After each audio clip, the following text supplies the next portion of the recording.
Hey everyone, welcome back to Old Charles. If you're a coin collector or even just someone who's curious about the value of older coins, you've probably come across the 1974 United States half dollar.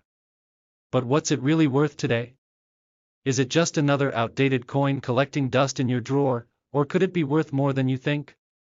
Well, you're in the right place because in this video, we're diving into the details of the 1974 half dollar coin, its value, history, and what to look for if you've got one in your collection.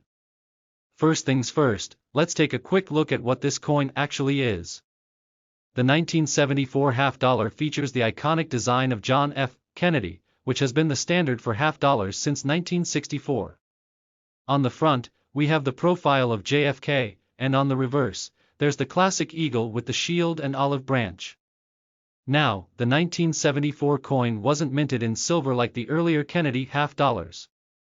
In fact, starting in 1971, the U.S. Mint switched to a copper-nickel clad composition for the half dollar, so it's mostly made of copper with just a thin layer of nickel on the outside. 1970s. Let's take a quick step back in time. The Kennedy half dollar series started in 1964, just a few years after President John F. Kennedy was assassinated. The U.S. Mint chose to honor him with this design as a tribute to his legacy. However, by the 1970s, the U.S. government was facing serious financial issues and needed to cut costs. The switch to a copper-nickel clad composition for the half dollar was one of those cost-saving measures.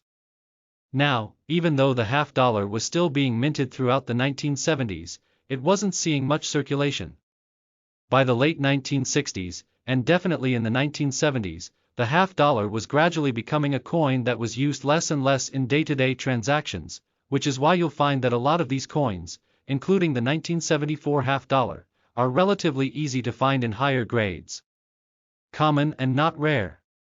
However, if you're hoping to find a rare, valuable version of this coin, you'll need to focus on higher grade examples. The value can go up significantly depending on the coin's condition, or if there are any unique characteristics about it. In uncirculated condition, for example, a 1974 half dollar could be worth between $1 and $3. And, of course, if it's graded higher, like MS-65 or higher, you might see prices closer to $5 or even more, depending on the exact market conditions at the time. Now, let's talk about a few special things that could make your 1974 half dollar more valuable.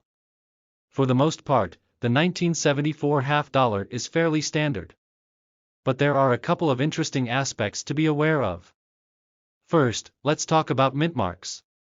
In 1974, there were both Philadelphia and Denver mint marks, but there's also something called the 1974 S-proof coin.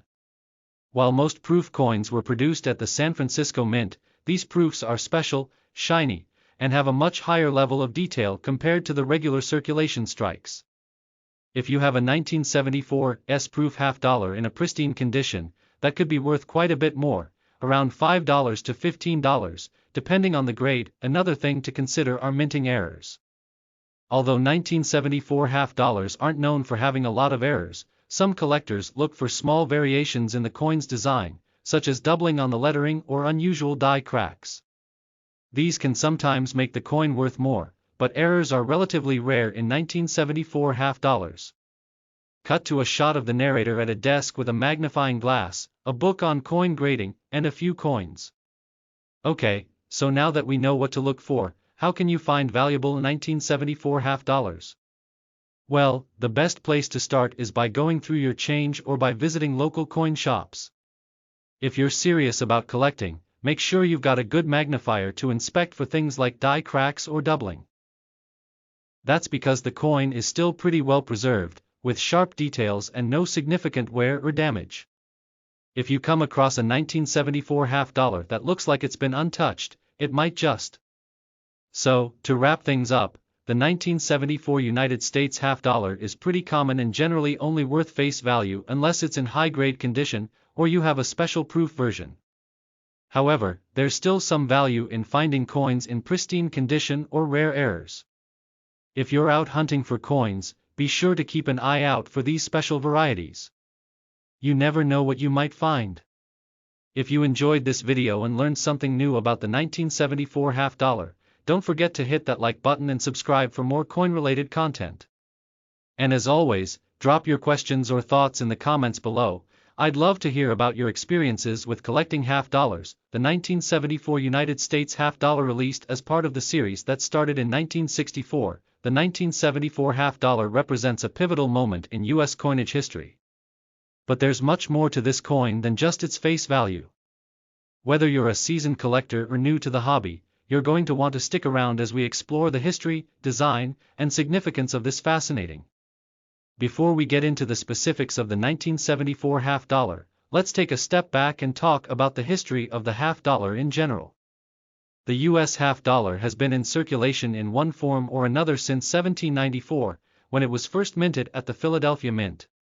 Over the years, the design of the half dollar has changed several times, with some of the most iconic versions being the Walking Liberty half dollar, designed by Adolph A. Weinman in 1916, and the Franklin half dollar, designed by John R. Sinek, which was minted from 1948 to 1963.